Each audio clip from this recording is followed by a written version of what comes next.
The only way is up, rising inflation and the pressure to increase interest rates. Tonight, the Bank of England's strategy is under the spotlight as it admits a great uncertainty and a difference of opinion at its very heart.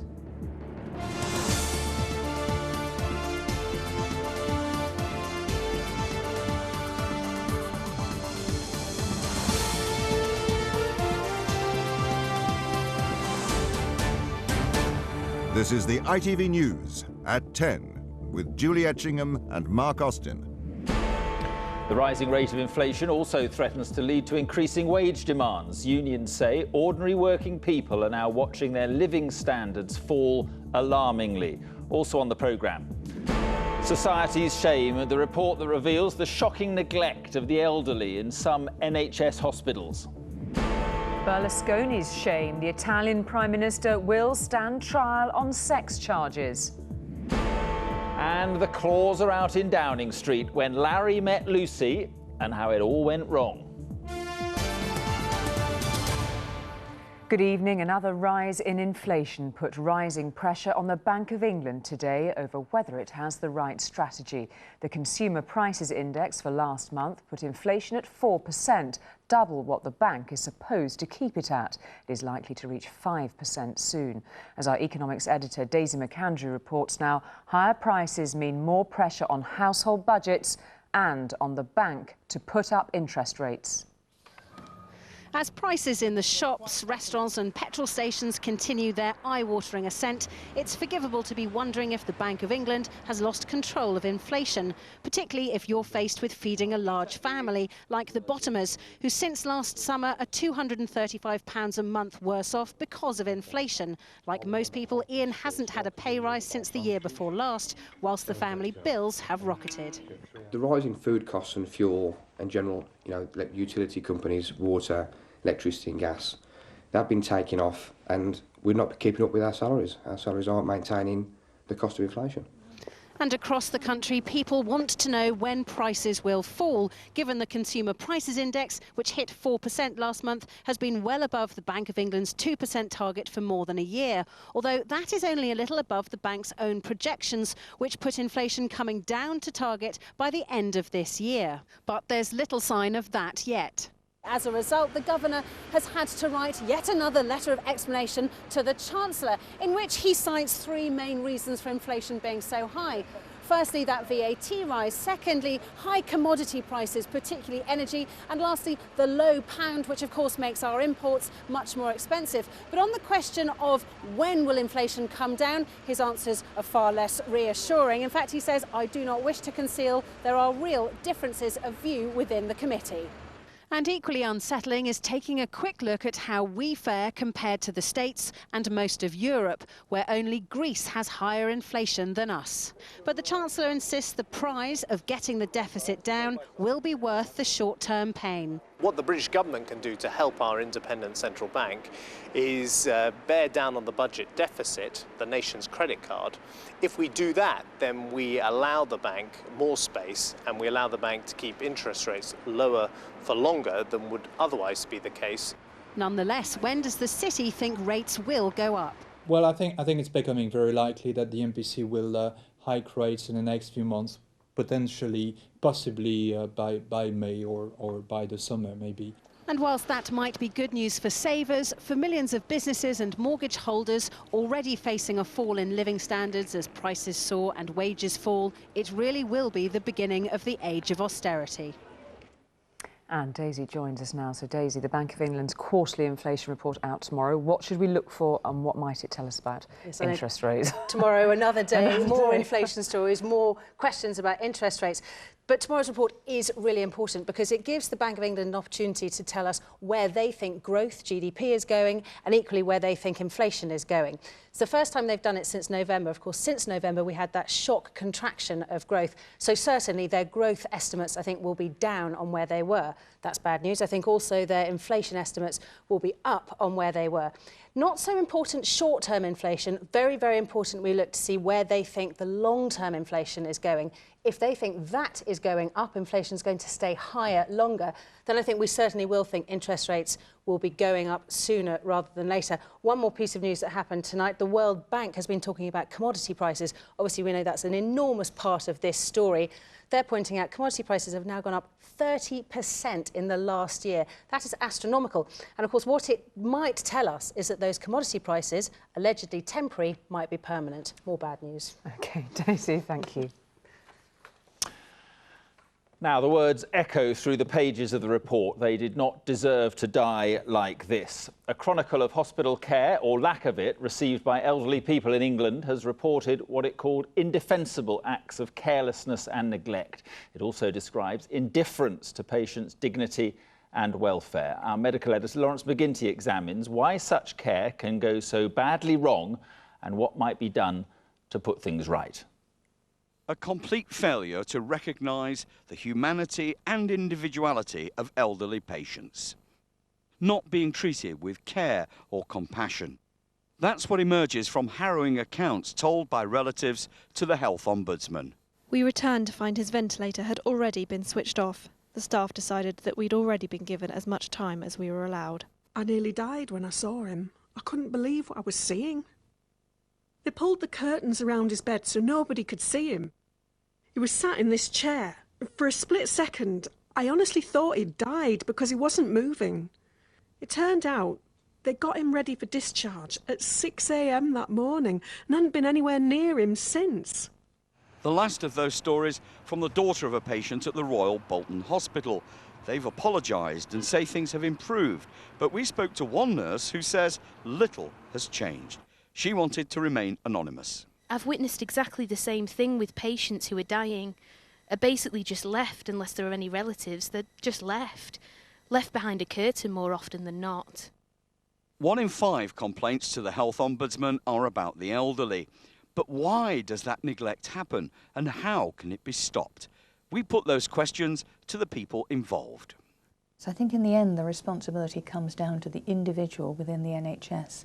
One of the things that we're doing is challenging everyone, wherever they're working in the NHS, to read the report and hope to be as shocked by it as we are, and then to consider whether it could possibly be happening where they are working.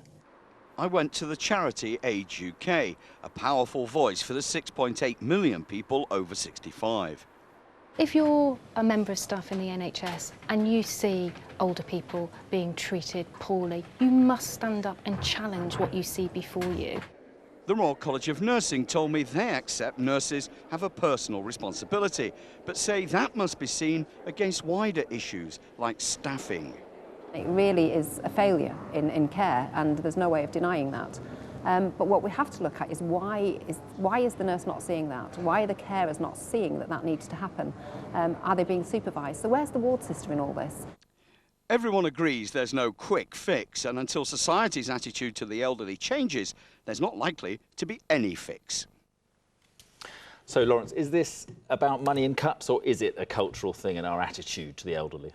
Almost everyone we've spoken to, Mark, uses the same phrase here, personal responsibility. It's the culture in the NHS that allows a nurse to walk past a patient without checking whether they've had a drink of water or whether they've eaten their lunch.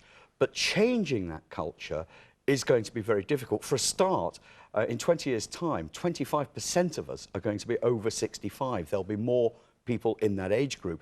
And secondly, with tighter money in the NHS, pressure on resources, pressure on staffing, how are we going to make sure that the ward sister has time to check that her nurses are doing what they should be doing? All right, Lawrence, thank you very much indeed.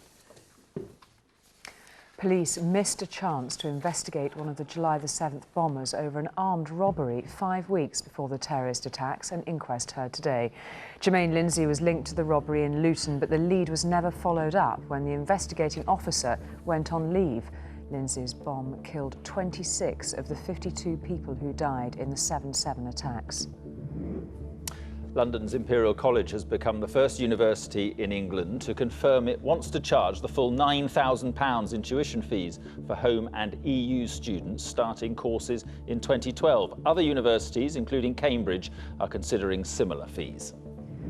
And Network Rail has admitted it made mistakes in dealing with the heavy snow last November. Its chief executive told MPs the railways were not quite ready when the snow struck. The checkered private life of Silvio Berlusconi has finally put the Italian Prime Minister in the dock. A judge has decided he will have to stand trial over claims he paid for sex with a 17-year-old girl. As our senior correspondent James Mates reports, the ruling means that even the Prime Minister is not above Italian law after all. For a man facing 15 years in jail, Silvio Berlusconi looked remarkably unconcerned today, even if not quite his usual ebullient self. But his continuation as leader of a major European economy, having been charged with underage sex with a prostitute and abuse of power, is nothing short of extraordinary. The charge is that he paid for sex with this woman when she was just 17, illegal in Italy. Karima El Maroug, whose working name is Ruby, has become something of a celebrity, appearing in adverts like this one. At one point, Berlusconi personally called the police and asked for her to be released from jail on a theft charge. He admits that, but says he did it because he thought she was the granddaughter of Egyptian President Hosni Mubarak. Ruby, in fact, comes from Morocco. Non hai mai fatto sesso con lui? Assolutissimamente no. She categorically denies having sex with Berlusconi, even though he gave her 7,000 euros in cash. He says that was, quote, to help her out. The charges have now been laid. In just a few weeks, the gruesome details will be aired in open court. If you start to hear something which is really embarrassing and difficult to handle, I think that could hurt the image of Berlusconi and his positioning as Prime Minister. Just 2 days ago, hundreds of thousands of Italian women took to the streets to protest at Berlusconi's behaviour and his refusal to leave office. If not now, when? They shouted. But this is the man who's survived innumerable scandals while leading Italy at various times since 1994, and still more than 1 in 3 Italians say they back him. This may be the one that finishes him, but it will be foolish to bet on it. James Mates, ITV News. Much more still ahead on the programme, including a first look at tomorrow's front pages. Plus, the latest in our special reports from Mexico, we meet the 21-year-old police chief taking on the drugs gangs. The new big beast of government, the Downing Street cat, brought in with a licence to kill. And making a date with 2012, the schedule for the London Olympics is revealed. The American soldier who killed the British aid worker Linda Norgrove in Afghanistan was cleared of blame by a coroner today. The coroner told the inquest into her death that the soldier threw a hand grenade during a rescue mission because he genuinely feared for his own life and the lives of his comrades. From the inquest, our correspondent Helen Callahan reports. She was killed not by her kidnappers, but by US Special Forces just 59 seconds into a botched rescue attempt. After today's inquest, her family described what happened as a series of chance events and an error of judgment. The 36-year-old aid worker was taken hostage in the Konar Valley in eastern Afghanistan last September. But Linda's parents don't blame anyone for her death, even though they've now heard details of how she was killed instantly by a grenade. When the grenade was thrown, it would appear that the kidnappers were all dead or dying, and the only person who was absolutely killed by the grenade was Linda. Linda was a lovely girl. She was doing lots of good work in Afghanistan, and she was a force for good in the world, and we really miss her. That's all. In October, US forces were dropped on a mountainside in the dead of night. They had the right location, but the wrong building. A subsequent inquiry found that using a grenade in such circumstances was inadvisable, but understandable. It also found that Linda's death was initially blamed on insurgents because the US forces team leader believed the grenade was a suicide vest exploding. The coroner warned against criticising from the comfort of an armchair. These were, he said, decisions taken in a fraction of a second. And the US Special Forces operative who threw the grenade genuinely feared for his life. Helen Callahan, ITV News, Trowbridge. The aftershocks of the Egyptian uprising were felt again today in the Gulf state of Bahrain. Thousands of people, mainly Shiite Muslims, took to the streets to protest about the treatment they get from the country's Sunni minority. One man was shot dead in clashes with police at the funeral of another man killed yesterday. To most people in her town, Marisol Valles is crazy. To a few, she is the bravest woman in Mexico. She is 21 years old and has taken on a job that is more or less a death sentence. Her predecessor's head was found on the doorstep of her office. She is the newest chief of police in what amounts to a war against the drug gangs. This week on News at 10, we're reporting on that war being fought along Mexico's border with the United States. Across that border from Texas is the town of Pajeles, where Marisol Valles is the police chief. Our international editor Bill Neely has been there to meet her and see the daily danger she faces. In the second of his reports on murder in Mexico, Bill looks at policing the drugs war. And Bill's report does contain some graphic images. She's 21. This is her first job, one of the most dangerous in Mexico. Marisol Valles is the new police chief of one of her country's deadliest areas. She got the call because policemen in her town were being murdered by drug gangs. Most quit. She was a criminology student, so she took the job. I'm doing it, she says, in the hope of a better, more peaceful life for my town, for my son. Are you scared for your own life? I am afraid, she says, like everyone here, and I take precautions, but hope is stronger than fear. She has good reason to be afraid. Rival drug cartels kill each other and anyone who gets in their way. If they can't control a street, they burn it. Whole neighborhoods of Marisol's town are deserted. She commands a force of 10 officers. They have 2 police cars. Bullet holes pockmark her office. On the door, pictures of missing men, presumed murdered. Many people in Mexico say you're crazy to take this job. I don't think of myself as crazy, she says. My plan is not to confront the cartels. I'm not even armed. We're trying a gentler approach. Keeping an eye on her, Mexican troops. They fight the drug cartels who kill for control of the roads to Texas and the lucrative US market. Cartels who've killed many women nearby. In this town, too, there is a woman police chief in her 20s, or at least there was, until she was kidnapped by armed men just before Christmas. She hasn't been seen since. The men who appointed Marisol Valles believe she'll be safe. Isn't it irresponsible to put her in this job? I don't think so. Because this is a dangerous job. Yeah, but it's a dangerous job for all of people who works at public administrations. If the drug cartels want to send a message, they will try to kill her, won't they? It's a risk, but someone has to do this job. Behind her, the gun cabinet she keeps empty and the bulletproof jacket she won't wear. No me queda. It's too big for me anyway, she jokes. Some call her the bravest woman in Mexico. She says she's just lucky to have a great job. She may need all that luck in her 3 years as Chief of Police. Bill Neely, ITV News, Pajeles. Well, as if to prove that talk of a drugs war is no exaggeration, just take a look at this. Smugglers in Colombia, where most of the drugs found in Mexico come from, have resorted to using submarines. This one was stopped by river police. It can carry 8 tons of cocaine. In Bill Neely's report tomorrow night, the war on drugs is fought on the streets beneath the skyscrapers of Mexico's richest city.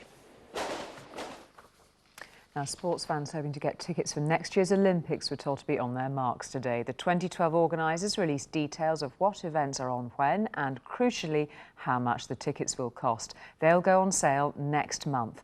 Our sports editor Steve Scott has been looking through the programme of events. Another day closer to being the centre of the sporting world today, not only clarifying every athlete's timetable, but also highlighting just how quickly this once-in-a-lifetime event is approaching. It will be here in the Olympic Stadium where the Games will finally come to life. On the 27th of July, it will host the opening ceremony. The blue ribboned event, the men's 100 metres, takes place on the 5th of August. The nearby velodrome will be where Britain's cyclists try to repeat their medals tally in Beijing. Chris Hoy and Victoria Pendleton will defend their Olympic titles between the 2nd and the 7th. And at the Aquatic Centre, Britain's swimmers and divers go for gold. Rebecca Adlington's events will start on the first full day of the Games. Tom Daly's diving final is on the 11th, the day before the closing ceremony. What we've tried to do with the schedule today is, to give people a feel, session by session, sport by sport, venue by venue, day by day, and price by price, so that people can really genuinely go away and plan their games. But according to another Olympic champion, planning your games could prove very expensive. Bradley Wiggins tweeted today, up to £300 to watch the cycling. Start saving, kids, it's going to cost you to be inspired. Top price at the opening ceremony is £2,012, but the same number of tickets will be available at £20 and 12 pence. If you want to see Michael Phelps go for his 17th Olympic medal, the best view will cost £450. But 20% of the tickets, nearly 3,500 of them, will be available at £50. Elsewhere, there are even cheaper seats. For example, £20 will get you a bird's eye view at the archery. You can now register, apply for your tickets next month, and then find out if you're successful in June. What today also does is to remind us that the final pieces of this huge Olympic jigsaw are now being put into place. And whether you celebrate the Games or not, it's also a reminder that over a few weeks next summer, stories created here will be passed down the generations. Steve Scott, ITV News at the Olympic Park. In the Champions League, Spurs now have a great chance of making the quarter-finals in their first ever season in the tournament. This excellent run from Aaron Lennon set up Peter Crouch for the only goal as they beat AC Milan in Italy. They'll now take a 1-0 lead into the return leg in 3 weeks' time. There was also an incident at the end of the game when Spurs assistant coach Joe Jordan was headbutted by the Milan midfielder Gattuso. The pair had to be separated and could face disciplinary action. Manchester City will need to improve if they're to progress in the Europa League. They could only manage a goalless draw away to Aris Salonika of Greece in the first leg of their last 32 match. And there was one match in the Premier League tonight. Newcastle United are up to 9th after a 2-0 victory at Birmingham. On tomorrow's front page, then, the Express predicts that interest rate rises are on the way and says homeowners have been warned to expect higher mortgage repayments.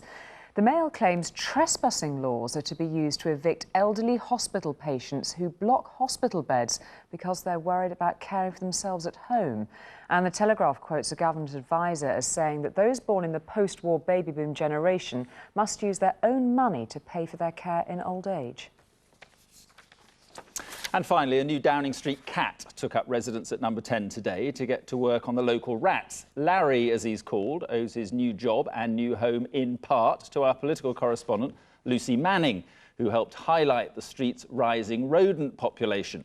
But as Lucy herself reports, Larry didn't seem very grateful today, in effect scratching the hand that feeds him. Never in one of his 9 lives could Larry have imagined Downing Street would be home. Hiding under the table of the Thatcher room, the cat no one wanted now prowling the corridors of power. In a day the satirist couldn't have improved on, the press waited. The Prime Minister put out a welcome statement. Mind your head. And Downing Street aides tried to cajole him out for the cameras. It was, to say the least, one of the most surreal days at Westminster. What could be more ridiculous than this? Larry the cat inside Downing Street. He doesn't look like the fearless rat catcher at the moment, but the Prime Minister's official spokesman, and I'm not making this up, says he has a strong predatory drive and he'll be up to the job. Oh, look, there it is.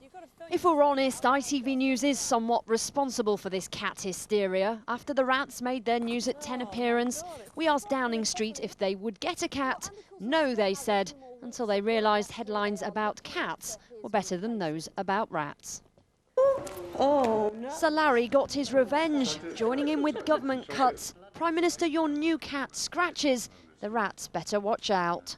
He's a very tough boy. He's a lovely, lovely cat. Lots of love, likes to sit on your lap, but also I think he knows that there's quite a bit of a few things for him to do while he's here. Probably within about 3 minutes of going through the door, Mr. Cameron was in there, and the two of them seemed to get on immediately very well. He stepped into Humphrey's paws, the cat many suspected Cherie Blair had driven out. There will be, yes, a staff kitty to fund his food, and if he gets those claws into a few rats, he'll be as happy as Larry. Lucy Manning, ITV News, Downing Street. Thankfully, Lucy is pretty tough as well. That is tonight's ITV News at 10. The national weather is next, and then the news from your part of the UK, but from the two of us, from Larry, from Lucy, good night, and thank you for watching. Good night.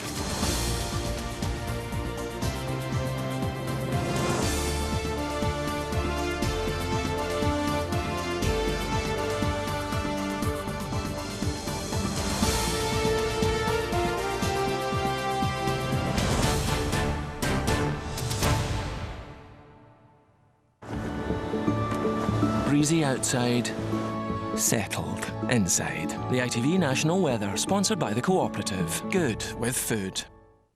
Hello, good evening. There was a fair bit of rain around today, but most of it out of the way. Behind it, it's turning quite cold, and this could lead to some frost and ice forming in the overnight period, particularly for central parts of Britain. Up across the north, that's where we're going to keep the thicker cloud. Up over the Highlands and Grampians, it could turn a touch on the wintry side, maybe even falling as snow. Down towards the southwest, we are likely to just see 1 or 2 showers coming through in the overnight period, but nothing really too heavy. And there's still a fair bit of moisture around, so this could lead to some mist and fog patches forming down towards the south. Now, tomorrow, it's very much a bitty day. We keep the cloud and outbreaks of rain up across the north. Down towards the southwest, we see another area of rain coming through. Nothing really too heavy. The temperatures on the fresh side staying cloudy towards the southeast with highs of 10. The ITV National Weather, sponsored by the Cooperative. Good with food.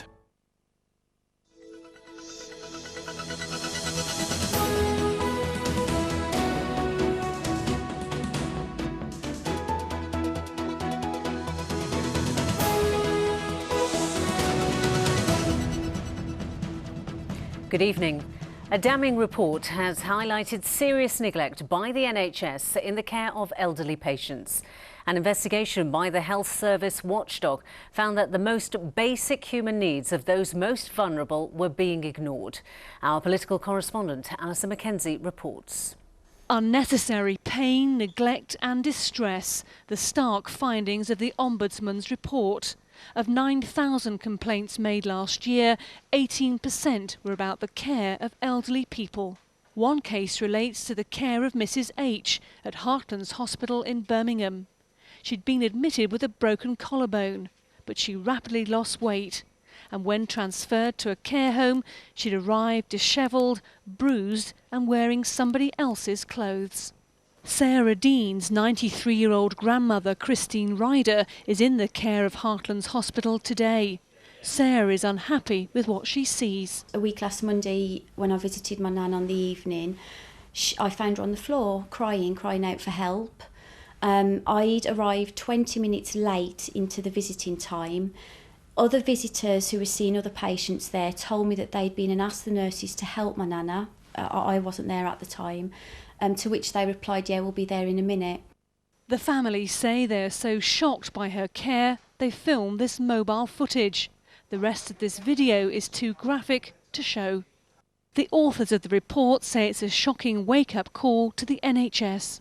One of the things that we're doing is challenging everyone, wherever they're working in the NHS, to read the report and hope to be as shocked by it as we are, and then to consider whether it could possibly be happening where they are working.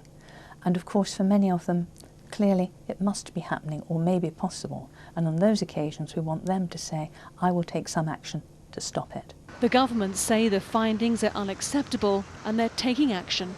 The government has announced that it has asked the Care Quality Commission, who inspect and regulate our hospitals, to start a programme of 100 unannounced inspections of hospitals up and down England to actually identify problems with regards to malnutrition and dignity of care of frail older people, make reports, but also, where necessary, actually take enforcement action too. Campaigners linked to the Mid-Staffordshire hospital scandal say today's findings confirm their worst fears that the NHS isn't doing its job.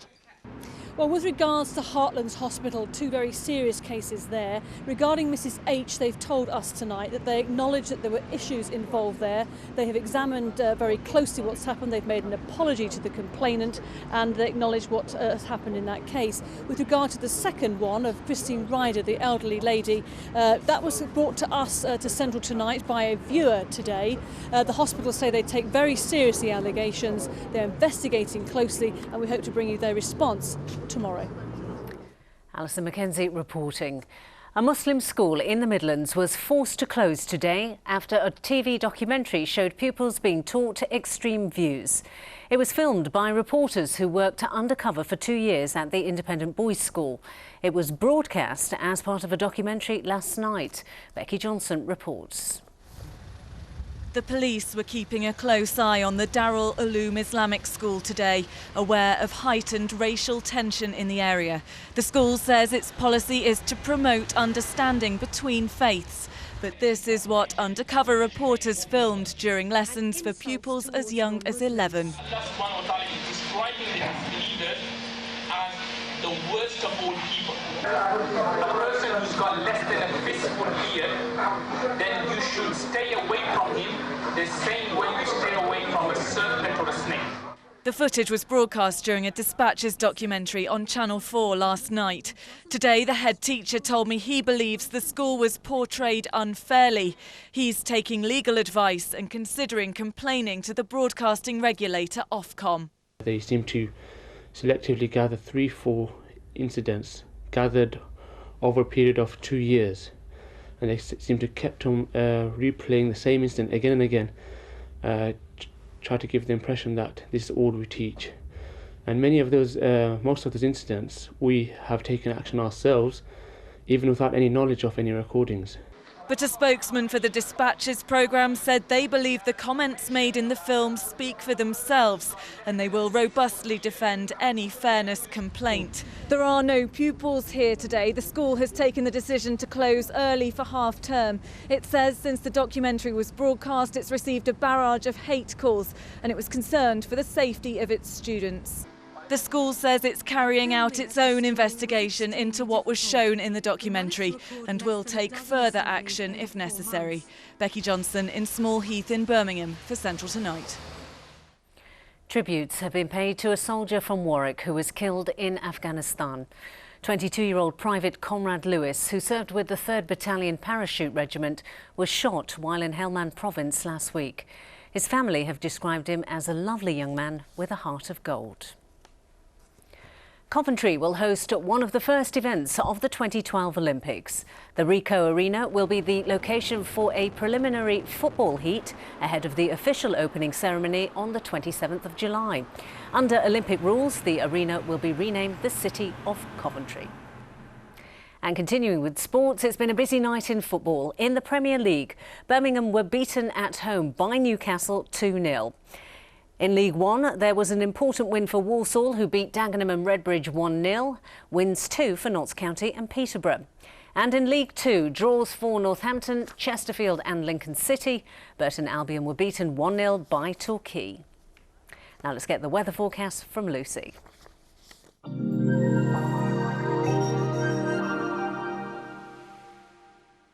I've got my flight sorted, baby. I grabbed a car and room too. Now I just need to decide, do I take pink or blue? Hello, well the weather really isn't very exciting over the next few days. Cloudy and cool just about sums it up, and this is the rain that's been spreading through our region today, making its way north and eastwards, and it's just about disappeared off into the North Sea now, which leaves us with some clearer spells, and that means temperatures will drop to around freezing or below in some parts of the region, so a frost expected overnight. And with those lighter winds we could see some mist and fog patches too, and that means it will be an overcast start to the day tomorrow. 1 or 2 brighter spells, but also some showers to come in the afternoon. See you tomorrow. ITV Regional Weather with BeMyBaby.com.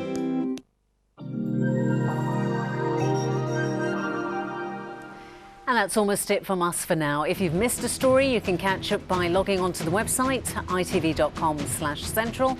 Central News is back within daybreak, and Central Tonight is back at 6 tomorrow evening.